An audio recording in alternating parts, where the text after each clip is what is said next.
Hello dear student, welcome back to Sachin IAS academy.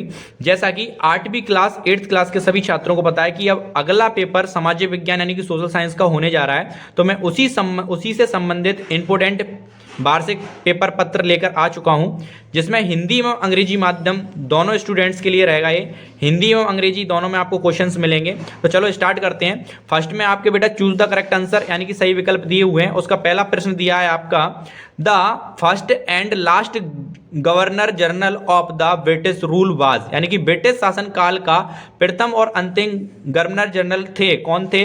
तो उसका answer हो जाएगा बेटा इज करेक्ट, यानी कि वॉरेन हेस्टिंग्स लॉर्ड माउंटबेटन। ये इसका आंसर राइट हो जाएगा। नेक्स्ट दिया है आपका question number 2, Avantibai Lodhi was related to which field, यानी अवंतीबाई लोधी का संबंध किस क्षेत्र से था? तो यहाँ पर 4 क्षेत्र दिए हुए हैं, झांसी, राजगढ़, कानपुर या लखनऊ। तो option is B right, Rajgarh, यानी कि मांडला डिस्ट्रिक्ट में आता है राजगढ़, वो इसका आंसर करेक्ट हो जाएगा। क्वेश्चन नंबर 3 दिया है आपका, things help in making physical object resources, यानी कि भौतिक पदार्थ को मूल्यवान संसाधन बनाने में सहायता करती है, कौन करती है?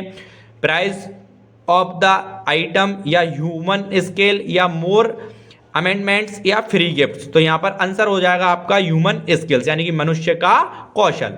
क्वेश्चन नंबर 4 दिया है आगे आपका, क्वेश्चन नंबर 4 कह रहा है, when did the Indian national Congress first demand the formation of constitution assembly, यानी कि भारतीय राष्ट्रीय कांग्रेस ने पहली बार संविधान सभा के गठन की मांग कब की थी? तो कब की थी बेटा? तो इसका आंसर करेक्ट हो जाएगा आपका इन द ईयर 1934, यानी कि सन 1934 में किया था। क्वेश्चन नंबर 4 है आपका, What is the famous mountains of Dungariya Kondh tribal community of Orissa, यानी कि कौंड जनजाति, जो बेटा कौंड जनजाति है उसका प्रसिद्ध पर्वत कौन सा है? तो वो है बेटा न्यायगिरी पर्वत। कौन सा है बेटा? न्यायगिरी पर्वत। Option A is correct. Question number 6 से बेटा आपके खाली स्थान यानी कि फिलिंग द ब्लैंक्स स्टार्ट हो जाते हैं। तो पहला फिलिंग द ब्लैंक्स दिया है आपका, the East India Company received the Diwani of filling the blanks provinces in 1765 AD, यानी कि ईस्ट इंडिया कंपनी को 1765 ईस्वी में खालिस्तान प्रांत की दीवानी प्राप्त हुई थी। कौन से प्रांत की? बंगाल की बेटा। तो इसमें आंसर क्या आ जाएगा आपका? बंगाल।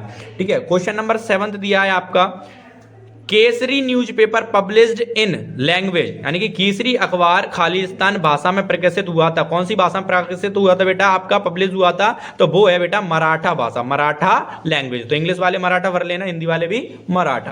क्वेश्चन नंबर 8 है आपका, क्वेश्चन नंबर 8 है, difference between the birth rate and death rate of a country is called filling the blanks, यानी कि बेटा जो एक देश की जन्म दर और मृत्यु दर के बीच जो अंतर होता है उसको क्या कहते हैं? हम उसको कहते हैं प्राकृतिक वृद्धि दर, यानी कि नेचुरल ग्रोथ रेट कहते हैं। तो इसमें आपका आंसर सही हो जाएगा, natural growth rate. Question number 9 दिया है आपका, parliamentary system of government filling the blanks the people elect their representative, यानी कि संसदीय शासन प्रणाली में खालिस्तान अपने प्रतिनिधियों को चुनाव करती है। तो कौन करता है बेटा? वो जनता, जिसको क्या बोलते हैं इंग्लिश में?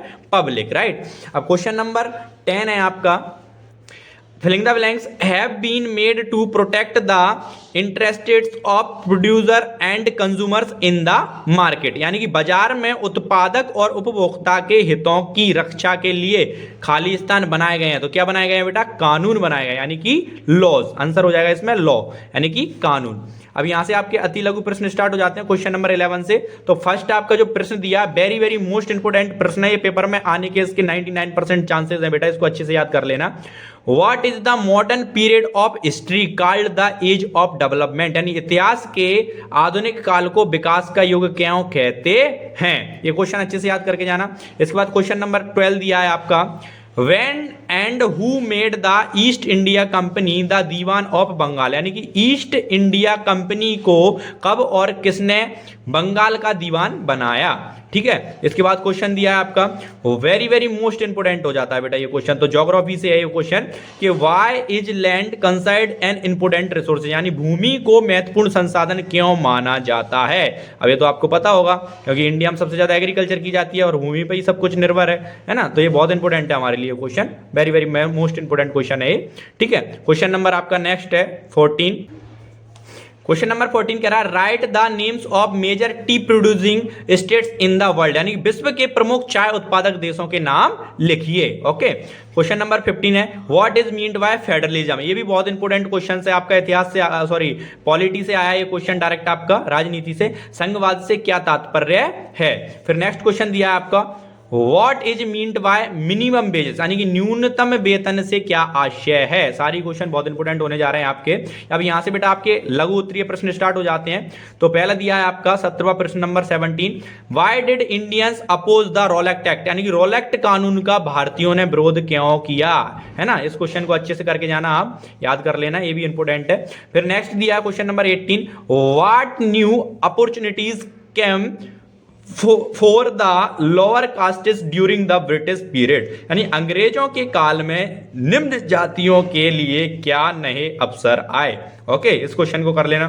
क्वेश्चन नंबर 19 है आपका name any 2 steps taken by the government for the conservation of have you started therefore, यानी किन्हीं 2 सपनों के नाम बताइए जिन्हें सरकार ने पौधों और प्राणियों के संरक्षण के लिए आरंभ किया, यानी कि प्रारंभ किया। राइट, तो क्वेश्चन नंबर 20 आपका बहुत ही इंपॉर्टेंट होने जा रहा है व्हाट इज शिफ्टिंग एग्रीकल्चर, यानी कि ये जो बेटा स्थानांतरण कृषि है वो क्या है। शिफ्टिंग कल्टीवेटर को हम झूमिंग कल्टीवेशन के नाम से भी जानते हैं।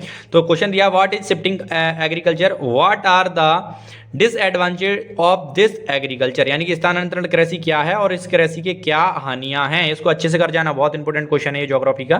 फिर क्वेश्चन नंबर 21 दिया है आपका which are the states the minimum number of tribes in our country, यानी कि हमारे देश में सर्वाधिक जनजातियां वाले राज्य कौन कौन से हैं, उनके नाम लिखिए।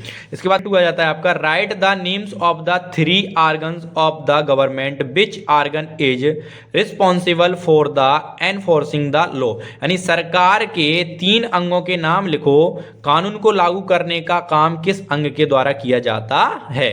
फिर इसके बाद में क्वेश्चन नंबर आ जाते हैं आपके बेटा लॉन्ग वाले, दीर्घ के क्वेश्चन आ जाते हैं। तो क्वेश्चन नंबर 23 कह रहा है कि during the British period the public benefited from the running, यानी कि ब्रिटिश शासन काल में रेलगाड़ी चलने से जनता को क्या क्या लाभ हुए।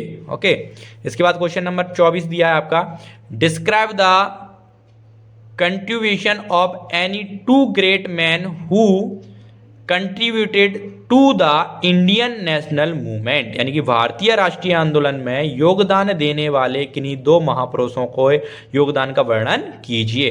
कोई भी 2 महान पुरुषों के बारे में लिख सकते हो आप, है ना। क्वेश्चन नंबर 25 दिया है आपका क्वेश्चन नंबर 25 पे आपका what is meant by landslide, right the major, है ना, टू प्रिवेंट लैंडस्लाइड्स, यानी कि ये क्वेश्चन है बेटा आपका भूस्खलन से क्या आशय है और भूस्खलन रोकने के क्या क्या उपाय या क्या क्या विधियां हैं। ये मोस्ट इंपोर्टेंट क्वेश्चन है।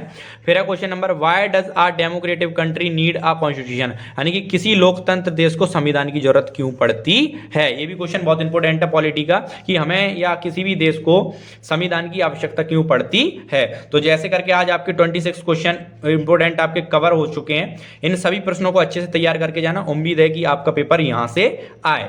अभी मैं एक और वीडियो डालने वाला हूं जिसमें आपको मोस्ट इंपोर्टेंट अलग 26 या 16 क्वेश्चंस दूंगा, तो उनको भी आप कर लेना। थैंक यू सो मच, मिलते हैं नेक्स्ट वीडियो में।